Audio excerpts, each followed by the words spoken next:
Saudamos a todos com a paz do Senhor, nosso Deus, nosso Criador. Estamos em Palavras Cruzadas, programa da lição da Escola Sabatina da Igreja do Barreiro. Hoje, em torno da lição número 7, a esperança indestrutível, num conjunto de lições desse terceiro e penúltimo trimestre de 2022, que nos tem trazido lições sobre a doutrina da prova. E nessas palavras que se cruzam, hoje, em torno da lição 7, como nós já dissemos, não estarei sozinho, vou já dizer com quem estou. O irmão Cláudio Durão vai cruzar comigo as palavras que pedimos, né? Assim, ao Espírito Santo para nos habilitar, que essas palavras se cruzem para o nosso crescimento espiritual, nós aqui, os apresentadores virtuais, mas reais, e também para os amigos e as amigas que nos assistem da nossa querida Igreja de Barreiro, e não só. Daqui a pouco, que eu não estou sozinho, estou com o irmão Cláudio Durão, que já vai receber a palavra, para dizer que a esperança é mesmo indestrutível, porque há um ditado no espírito de profecia, que diz que com Deus há uma esperança sem fim. Amém. Sem Deus há um fim sem esperança. Irmão Cláudio Durão é o nosso o outro interlocutor aqui na lição número 7, para que usamos aqui as palavras hoje em torno dessa lição número 7. Obrigado, Beneneco, pela presença, pela companhia amiga. É sempre um prazer estar aqui e cruzar essas palavras contigo. Exatamente. Antes de falarmos da palavra do Senhor nosso Deus, eu convidaria a audiência a falarmos com Deus, pedindo a permissão para que falemos da sua palavra, assim com maior vontade, e que não sejamos nós a interpretá-la, mas que o Espírito Santo nos conduza neste estudo. Grandioso Deus, Pai de amor, te agradecemos pela tua presença entre nós. Venha iluminar a mente do Beneneco e a minha durante o tempo que aqui estivermos, Senhor. Bem assim como aqueles amigos e amigas que terão contato com esse estudo, para que, Senhor, ao estudarmos, possamos nos lembrar de que Tu és a nossa maior esperança, Senhor. Que esta certeza esteja no nosso coração. É o que te pedimos, agradecidos em Jesus. Amém. Amém, amém. Então, Uhum. nós agradecemos a prontidão do amado Cláudio Durão para pedir a presença do Espírito Santo. Ele vai já retomar a palavra, mas eu queria adoçar aqui a lição sobre essa esperança indestrutível. Diria que nós, os seres humanos, na generalidade ou na totalidade, quando estamos no meio dos amigos, dos colegas, dos parentes, das pessoas próximas que gostamos ou amamos, enfim, ou que são, ou que vão conosco, né? Eu disse muito assim.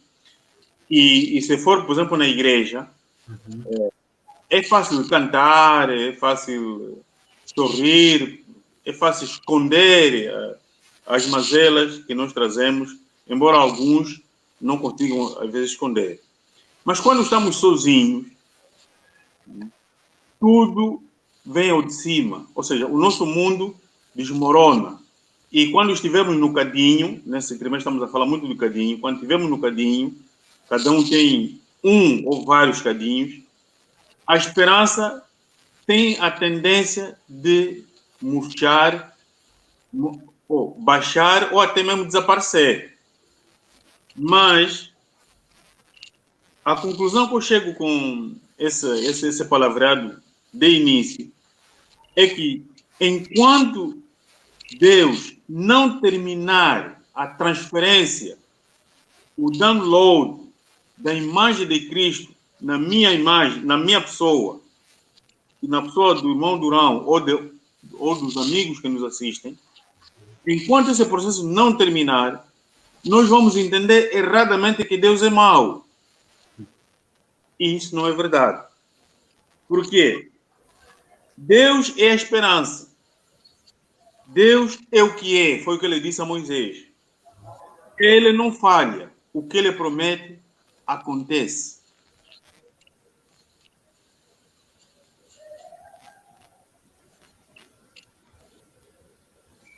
Pois,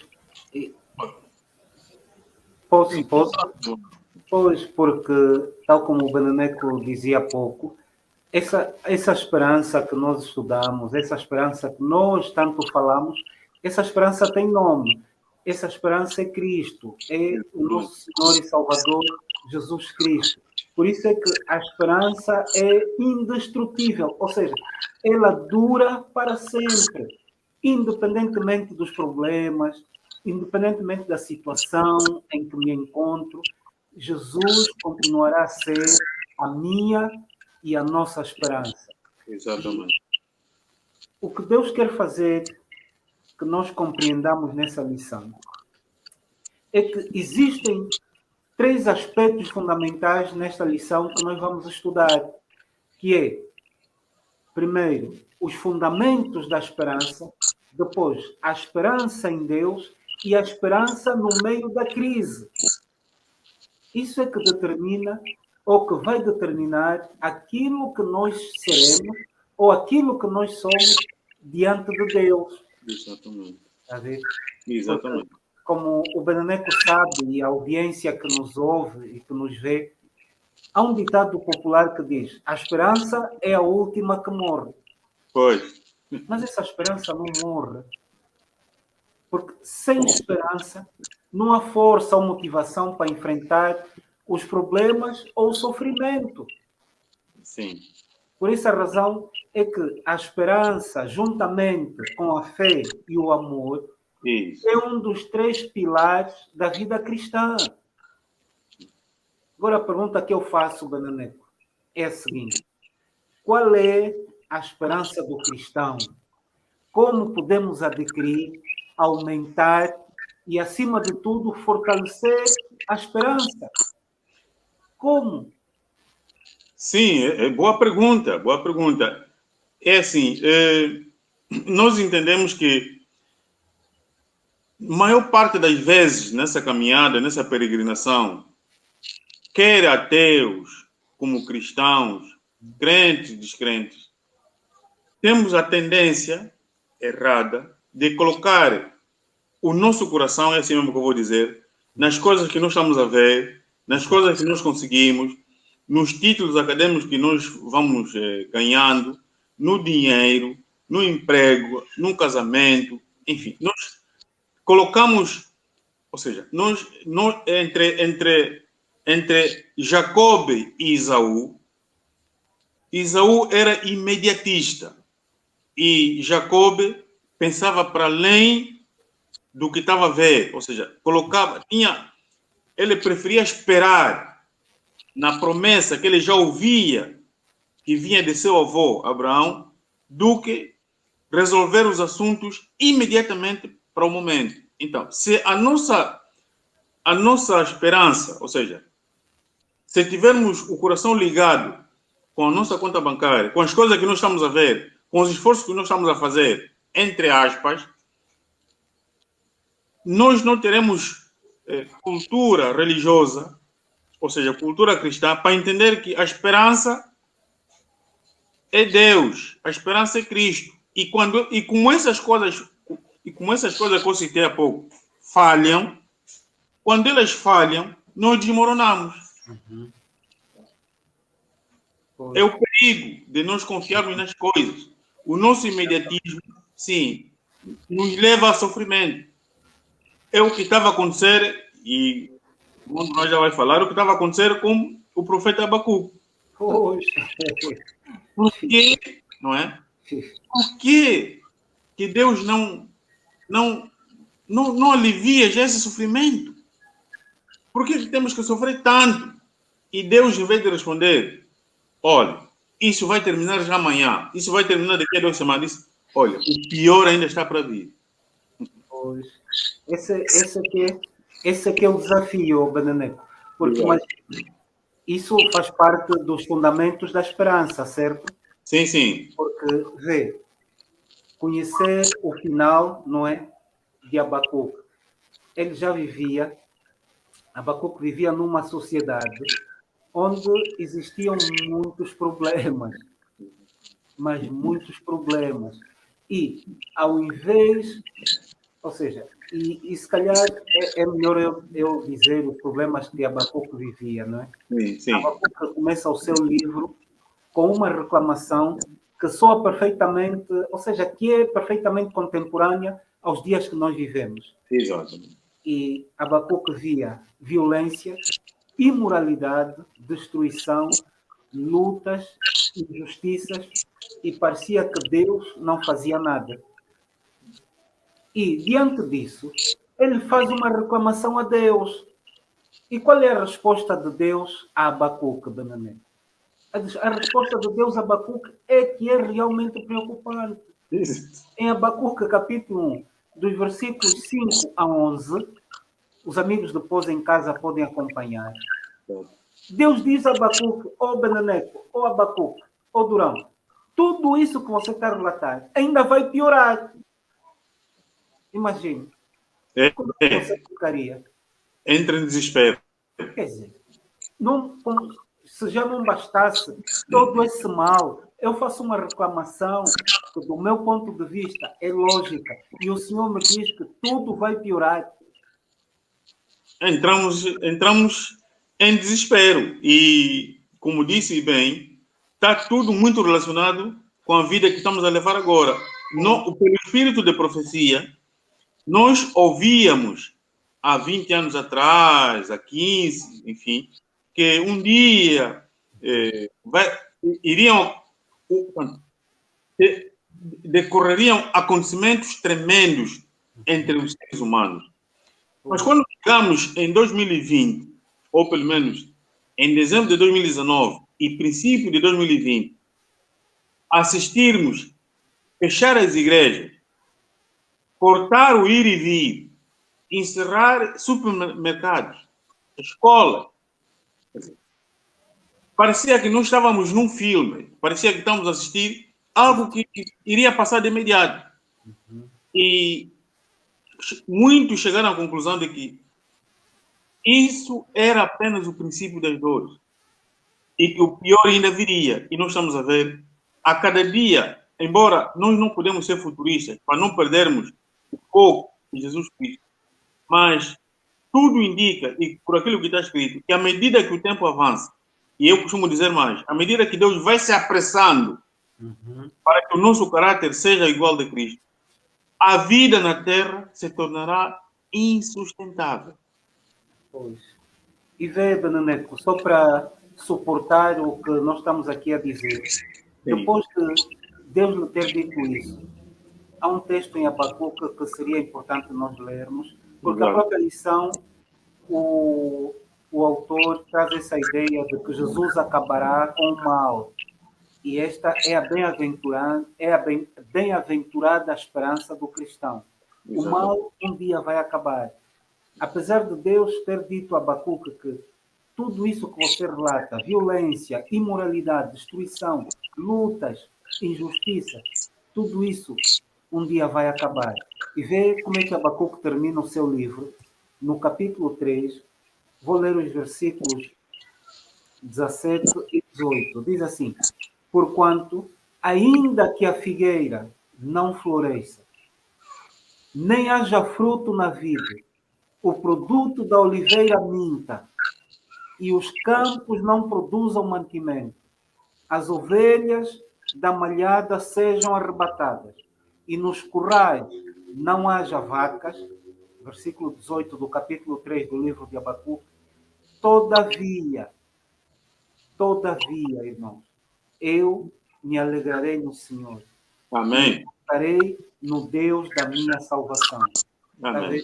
Então, apesar de todos esses problemas, apesar do problema do cadinho, do crisol que nós estejamos a enfrentar, meus irmãos, todavia, nós devemos nos alegrar no Senhor. Não é fácil. Não é. É difícil. Porque muitas vezes as lutas vêm de um lugar onde nós menos esperamos. Exatamente. E muitas vezes é mais difícil nós suportarmos. Mas, ainda assim, todavia, devemos confiar no Senhor. Amém.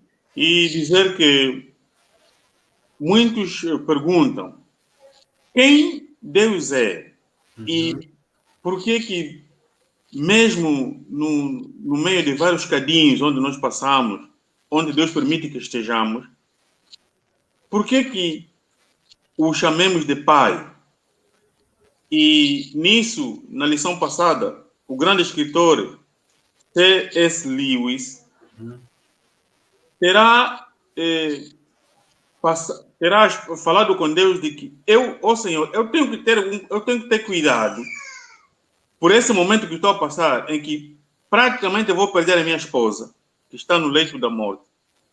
Tenho que ter dois cuidados diante de ti, daquilo que eu conheço. De não acreditar que você não existe e de não...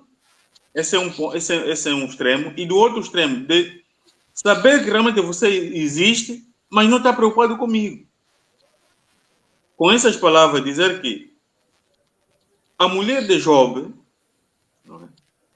mesmo tendo ficado com vida e até tinha saúde, apelou ao marido para que amaldiçoasse a Deus e morresse. Ou seja, eu também cheguei à conclusão de que quanto mais nós acariciamos os pecados, chegamos a conclusões muito pequenas, muito, quer dizer, sem sentido, para entender quem Deus é.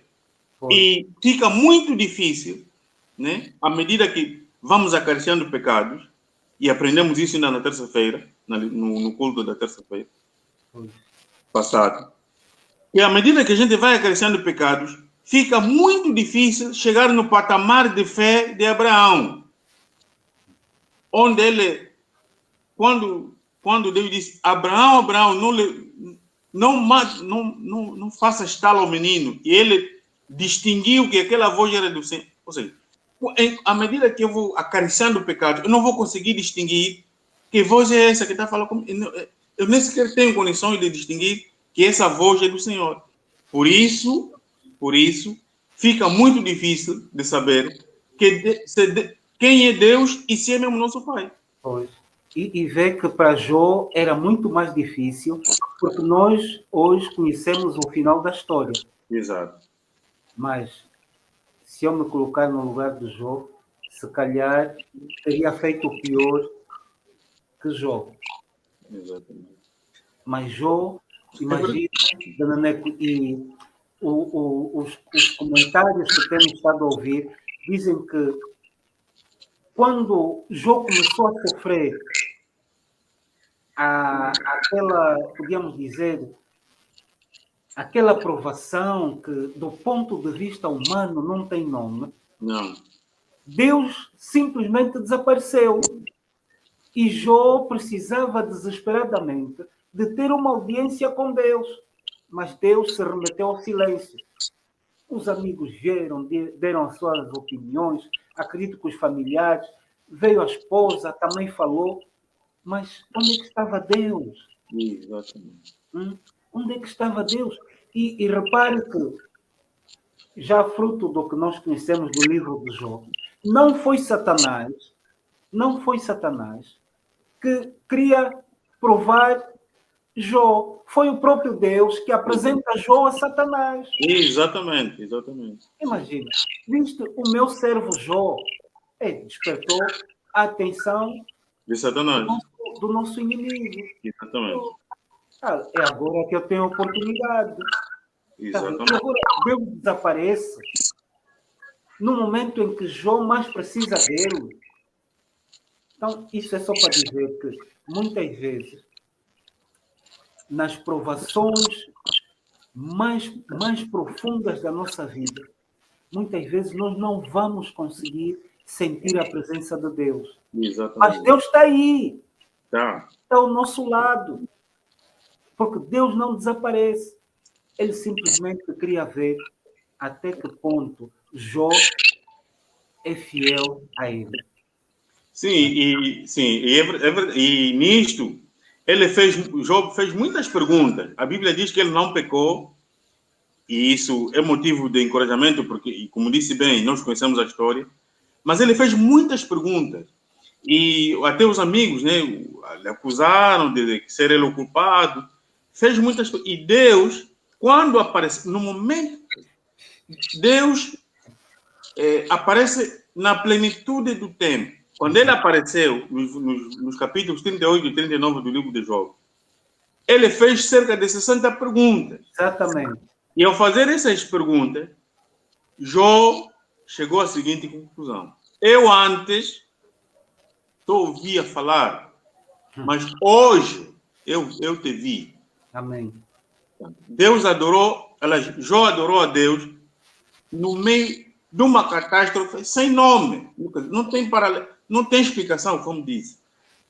É difícil, isso não cabe na mente nem minha, mas é com esse tipo de sofrimento, porque Deus ou seja, permite que cada um de nós sofra o limite daquilo que Ele sabe que a gente pode. Nunca, nem menos, nem mais. Job foi até aquele ponto. Se calhar, né, os amigos que nos assistem, as amigas, vão passar nos mesmos caminhos de sofrimento que Job teve. Mas, quando Deus começou a fazer perguntas, ele adorou muito mais do que antes antes do sofrimento e durante o sofrimento. É como quem dissesse, já que estás à minha procura, queres uma audiência, então só um minuto. Deus começa a falar. Exatamente. O que é isso? O que é aquilo? Onde é que estavas? Conheces isso? Conheces aquilo? Sim. Jó disse, não era isso que eu estava à espera. Exatamente. Seja, isso só nos leva à presença de Deus, não é? Isso nos leva à presença de Deus.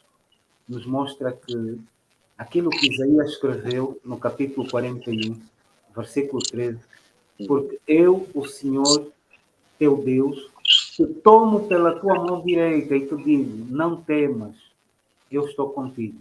Ou seja, eu te ajudo. E imagina, Beneneto, Isaías profetizou isso durante o exílio babilônico.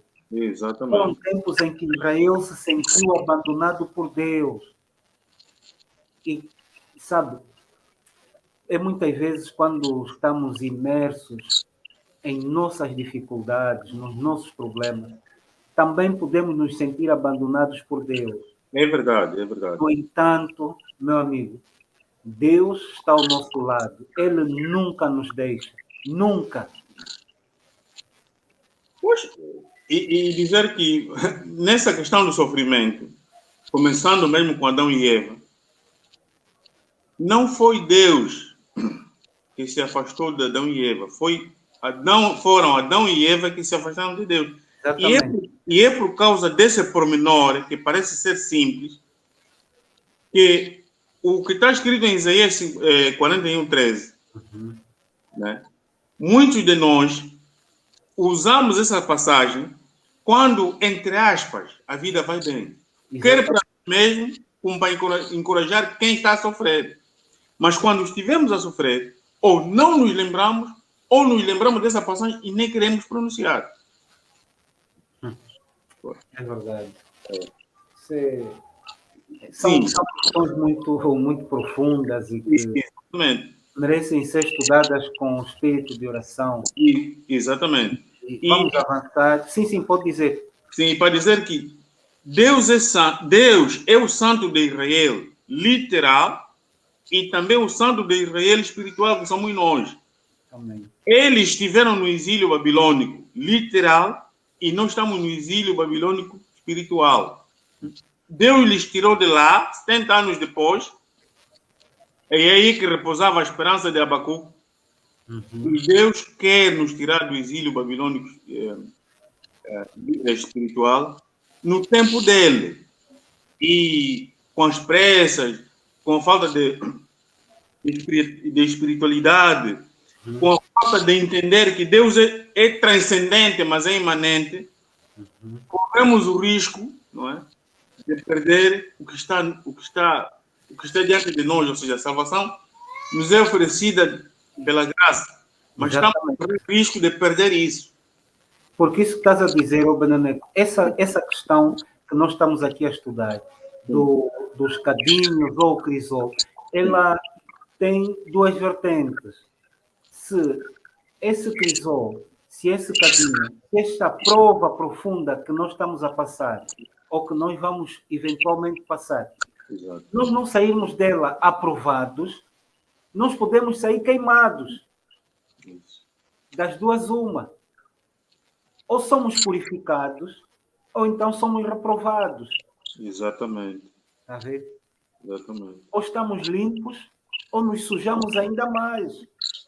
Exatamente. Por isso é que nós temos que ter muita atenção ao estudarmos essas lições. Exatamente. Deus tem um plano para nós. Por isso é que em Jeremias 29:11 ele diz: porque eu bem sei os planos que tenho a vosso respeito, diz Sim, amém. Exatamente. pensamentos de paz e não de mal, para vos dar o fim que esperais. Exatamente. O plano de Deus é nos salvar. Mas tal como estudamos na lição 6, nós temos que unir os nossos desejos, os nossos sentimentos, que são pecaminosos, à vontade daquele que é justo. Porque tem que haver essa cooperação divino-humana. Exatamente. Senão, Deus não vai fazer nada que nós podemos fazer. Deus não vai fazer isso. Pois, é verdade. E nem sequer teremos condições de entender que planos é que Deus tem para nós. Assim como os israelitas, às margens daqueles rios lá de Babilônia, um deles era o Eufrates, né? Babilônia literal, né? Com corações partidos, saudade de Sião. Assim como eles, não é? Nós, assim como eles perderam a esperança. Exatamente. Porque eles choravam ali, às margens do rio. Exatamente. Perderam a esperança, mas transmitindo isso para nós, e como nós já conhecemos por onde eles passaram, nós estamos em vantagem porque conhecemos a história, deveríamos não perder a esperança, porque depois do sofrimento que eles tiveram, alcançaram a paz em Deus. E nós, para além de Cristo que já morreu por nós, estamos à espera que ele volte pela segunda vez para definitivamente terminar com a presença do pecado nas nossas vidas. Saímos do Éden, onde não deveríamos ter saído, e ele tirou os israelitas de Babilônia e lhes pôs de volta a Canaã terrestre, onde eles saíram. Nós saímos do Éden, eles também, e nós desse tempo, do século XXI, e aqueles que dormem em Cristo, estamos à espera, né, para entrar na Canaã celestial. Mas esse processo é de peregrinação onde o esforço humano, como disse bem o Mano Durão, deve ser canalizado ao divino, senão não conseguimos. Pois, Beneco, antes de deixares aqui como é que eu digo, a tua ideia sobre a próxima lição, sobre a disciplina, eu ia só deixar 3 notas sobre os planos de Deus nessa lição. Sim. Primeiro, Deus está no controle de tudo. Por isso, a tua situação, a minha situação, não é resultado do acaso. Deus está no controle de tudo. Tenha calma. Segundo, Deus, vai trabalhar para o teu bem, mesmo nas dificuldades. Por isso, tenha confiança. Terceira e última nota. Deus, terminará o seu exílio na hora certa. Amém. Você precisa perseverar.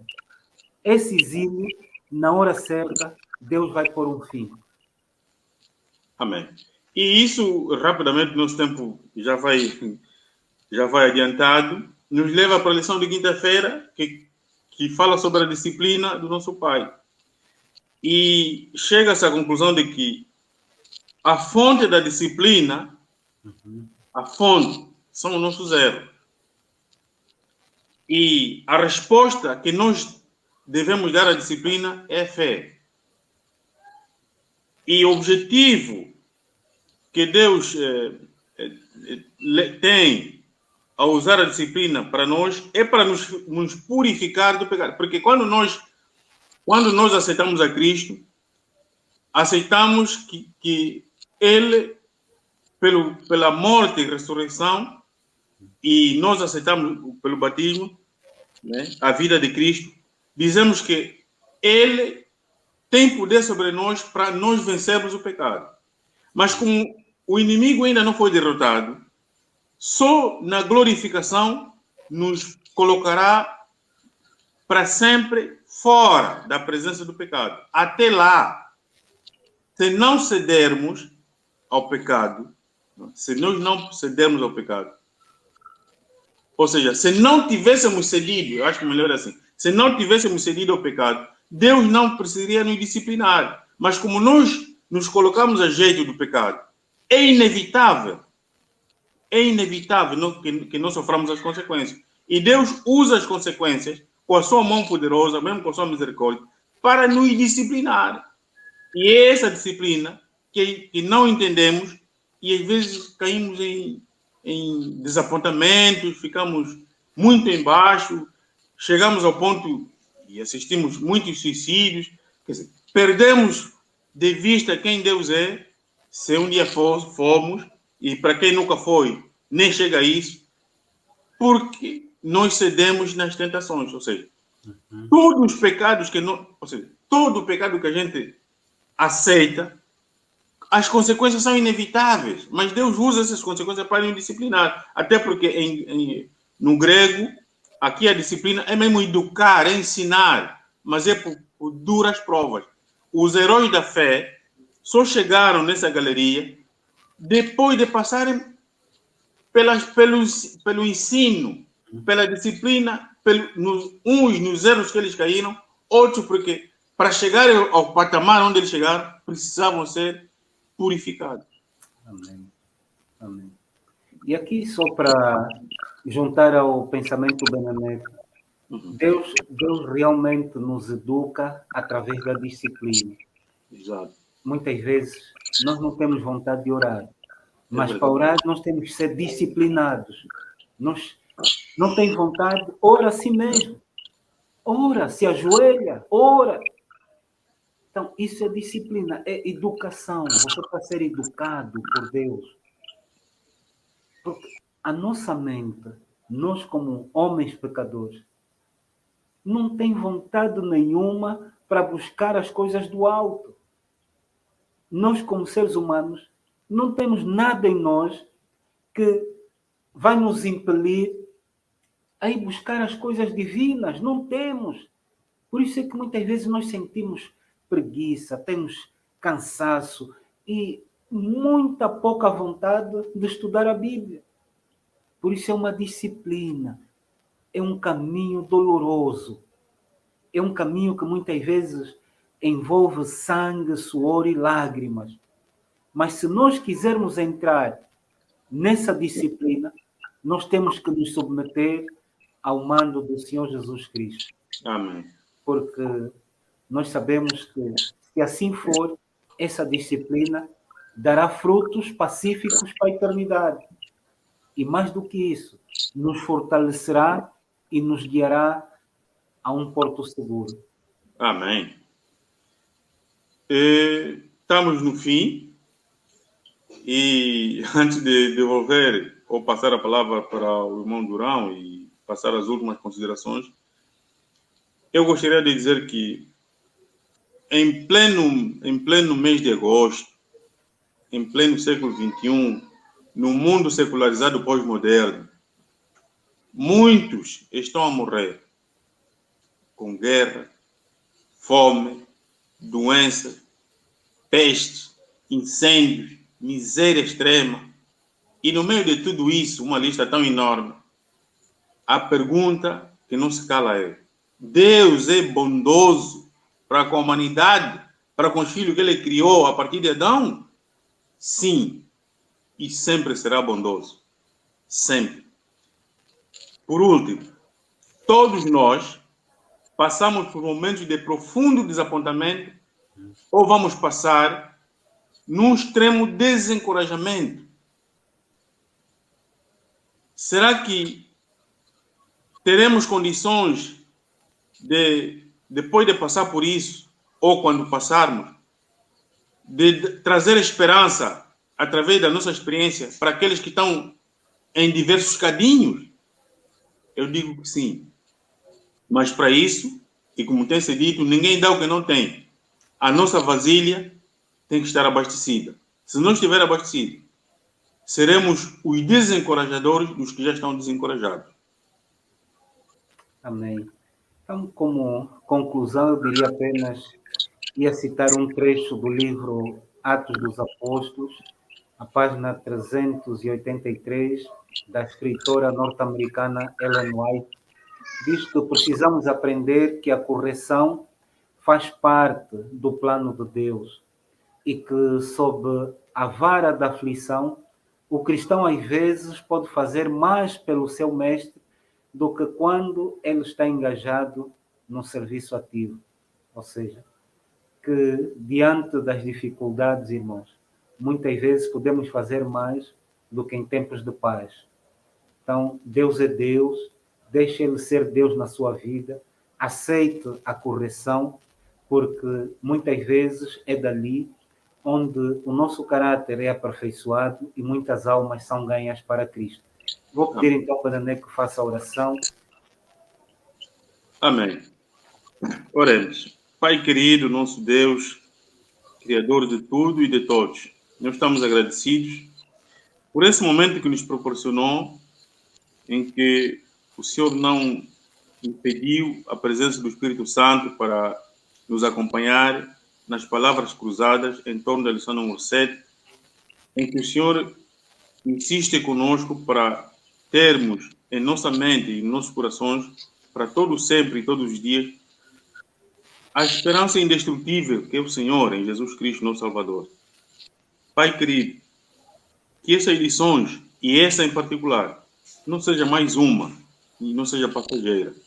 Fique conosco para sempre e nos lembremos que o Senhor, além de ser todo-poderoso, que não cabe no nosso pensamento, mas é o Deus Emmanuel que está conosco, que supre todas as nossas necessidades no seu tempo e da sua maneira. Que o Espírito Santo nos convença de todas essas nuances, de todos esses itens do Senhor, para aceitarmos a tua presença, a tua atuação e o seu tempo. Fique conosco e com os amigos e as amigas que nos assistem. E que o Senhor seja Deus na nossa vida e na vida de todos enquanto te aguardamos. É o que te pedimos em nome de Jesus. Amém. Amém.